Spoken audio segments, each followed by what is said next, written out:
Hallelujah. Praise the Lord. ஆண்டவராகிய இயேசு கிறிஸ்து நாமத்தினாலே உங்களை வாழ்த்துகிறேன். கர்த்தர் உங்களை ஆசீர்வதிப்பாராக.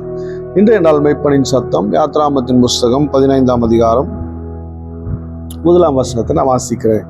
அப்பொழுது மோசேயும் இஸ்ரவேல் புத்திரரும் கர்த்தரை புகழ்ந்து பாடின பாட்டு, கர்த்தரை பாடுவேன், அவர் மகிமையாய் வெற்றி சிறந்தார், குதிரையையும் குதிரை வீரனையும் கடலிலே தள்ளினார். இங்கே இந்த பாடலை இஸ்ரவேல் மக்கள் எல்லாம் பாடுறாங்க. ஸ்பெஷலி அவங்க மீரியாம் கூட இருந்து, மோசேயின் சகோதரி அவங்க கூட இருந்தால் பாடுறாங்க. கர்த்தரை பாடுவேன், அவர் மகிமையாய் வெற்றி சிறந்தார், குதிரையையும் குதிரை வீரனும் கடலிலே தள்ளினார், மகிமையான வெற்றி சிறந்தார். நாம் ஆராதிக்கிற தேவனுடைய வல்லமையை நாம் புரிஞ்சிருக்கணும். நம்முடைய வாழ்க்கையில வெற்றி கொடுக்கிற ஒவ்வொரு காலகட்டத்திலேயும் நீங்க அவர் வெற்றி சிறந்தார் என்பதை அறிந்து உணர்ந்து எந்தெந்த பகுதியில் தேவன் வெற்றி சிறந்திருக்கிறார் நம்முடைய வாழ்க்கையில என்பது கவனிக்கணும். ஆண்டவராகிய இயேசு கிறிஸ்து தம்முடைய ஜனங்களுக்காக வந்தார். இந்த பூமியில மக்களுக்கு தேவனுடைய ராஜ்யத்தை குறித்து பேசினார். மத்தேயு 5ஆம் அதிகாரம் பார்த்தீங்கன்னா நிறைய உபதேசங்களை எப்படிப்பட்டவர்கள் பாக்கியவான்களாய் இருப்பார்கள் என்று சொல்லி பேசினார். மனித வாழ்வில் நடக்கிற அநேக பகுதிகளை குறித்து பேசினார். நம்முடைய தேசத்தினுடைய தேசப்பிதா மகாத்மா காந்தி அவர்கள் விரும்பி படிக்கிற பகுதி எதுன்னா மத்தேயு எழுதின சுவிசேஷம் 5ஆம் அதிகாரம். அதை படிச்சதுல அவர் நிறைய அசைத்த வார்த்தைகள் உண்டு. அதற்கு பின்பதாகத்தான் இந்திய தேசத்தினுடைய சுதந்திரத்திற்காக அவர் போராட்டத்தை முன்னெடுத்தார். அதாவது அகிம்சை வழியாக போராட்டத்தை முன்னெடுத்தார். அதுதான் மிகப்பெரிய வெற்றி கொடுத்தது நம்முடைய இந்திய தேசத்தினுடைய சுதந்திரத்துக்கு. அப்படின்னா ஆண்டவராகிய இயேசு கிறிஸ்து நிறைய உபதேசித்தார்.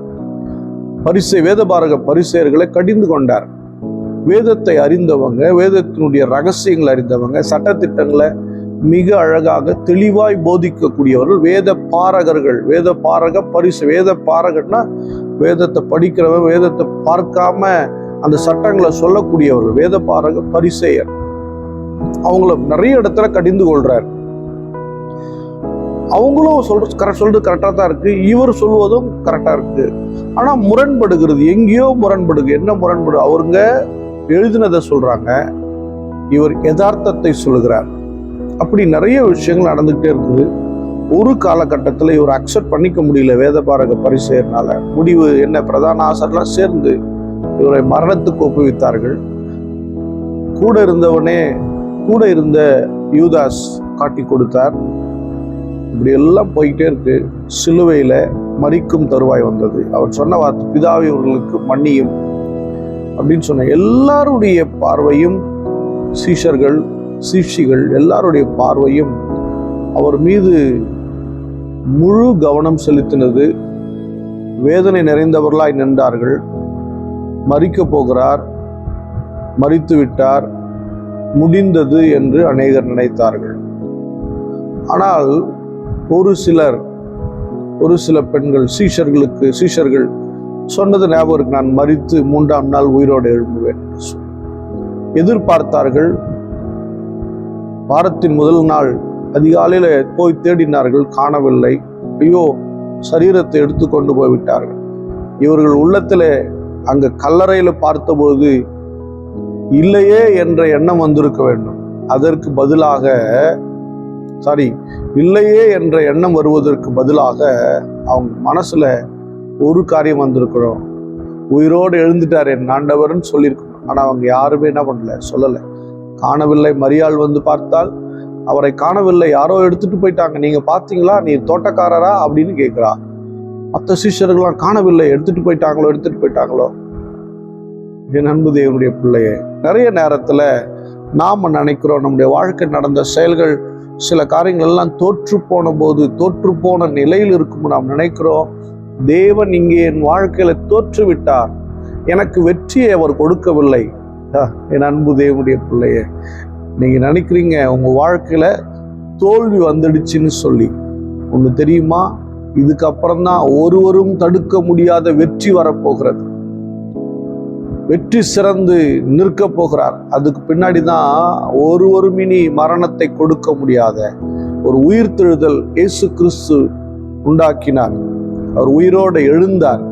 எழுந்து 40 நாள் இருந்தார், புசித்தார், சிசுவோடு பேசினார், எல்லாம் செய்தார். தொட்டு பார்த்தார்கள். பகிரங்கமான ஒரு உயிர்த்தெழுதல். சிலுவையில துரைத்தனங்களை உரிந்து கொண்டு ஆண்டவராக இயேசு கிறிஸ்து உயிர்த்தெழுந்தார். அன்பு தேவனுடைய பிள்ளையே, இந்த நாளில் நான் உங்களுக்கு சொல்றேன், உங்க வாழ்க்கையில தோல்விகள் பார்த்துட்டீங்களா?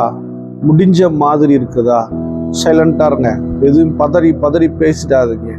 ஏன்னா இனிதான் ஒரு மகிமையான காரியம் உங்க குடும்பத்துல நடக்க போகுது. இது வரையிலையும் பார்க்காத வெற்றி, இது வரையில நடக்காத செயல்களை கர்த்தர் உங்க குடும்பத்துல வெற்றி சிறந்தவராய் செய்ய போகிறார். அல்லேலூயா.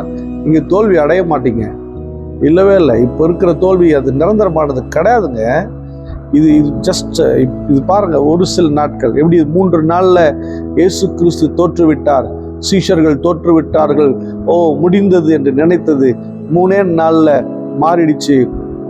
ஆச்சரியப்படுகிறது இஸ்ரவேல் தேசமே. சீஷர்கள் ஆச்சரியப்படுகிறார், மக்கள் 500 இடங்களுக்கு மேல அவர் தரிசனம் கொடுத்தாராம். அப்படியே மக்கள்லாம் உறைந்து போனார்கள். எப்பேற்பட்ட ஒரு அற்புதம்! அல்லேலூயா. இப்படி ஒரு அற்புதம் நடக்கும், இப்படி ஒரு செயல் உங்க வாழ்க்கை நடக்கும். மக்கள் உறைந்து போய் ஆச்சரியப்பட்டு பார்க்கத்தக்க அளவுல ஒரு பெரிய காரியத்தை, ஒரு பெரிய வெற்றியை தேவன் கொடுக்க போகிறார். இஸ்ரேல் மக்கள் அப்படித்தான் முடிந்ததுன்னு நினைச்சாங்க, உறைஞ்சி போயிட்டாங்க. அவ்வளவுதான், சாப்டர் ஓவர். இல்லை, இனிதான் வெற்றி சிறந்து தேவன் உங்கள் வாழ்க்கையில வெற்றி கொடி ஏற்ற போகிறார். ஸ்தோத்திரம் பண்ணுவோமா? ஸ்தோத்திரம் ஆண்டவரே. எங்கள் வாழ்க்கையில வருகிற தோல்விகள், போராட்டங்களை எல்லாம் கடந்து எங்களை வெற்றி சிறக்க பண்ணுகிறவரே, ஸ்தோத்திரம் ஸ்தோத்திரம். முடிந்தது என்ற போதிலும் வெற்றி சிறக்கிறவராய் எங்களிடத்துல ஆண்டவரே வெற்றி சிறந்த தேவனாய் நிற்கிறவரே உமக்கு ஸ்தோத்திரம் ஸ்தோத்திரம். பரிசுத்த பிதாவே உம்மை ஸ்தோத்திரிக்கிறோம். நாங்கள் தோற்ற இடங்கள் எத்தனையோ, முடிந்தது என்று நினைத்த இடங்கள் எத்தனையோ, கலங்கி போய் அவ்வளவுதான் காண முடிந்தது, இனி வழியில்லை என்று நினைத்த நாட்கள் எத்தனை ஆண்டு. ஆனாலும் நீர் எங்கள் வாழ்க்கையில் வெற்றி சிறந்தவராய் எங்கள் கூட வருவீர் என்று நாங்கள் நம்புகிறோம். ஸ்தோத்திரம். பார்க்கிற பிள்ளைகள் வாழ்க்கையில் தோல்விகள் நீங்கட்டும், கலக்கங்கள் நீங்கட்டும், பயங்கள் நீங்கட்டும். ஆசீர்வதிங்க. இயேசு கிறிஸ்துவின் நாமத்தினால் ஜெபிக்கிறேன் ஜீவனுள்ள நல்ல பிதாவே. ஆமென். God bless you.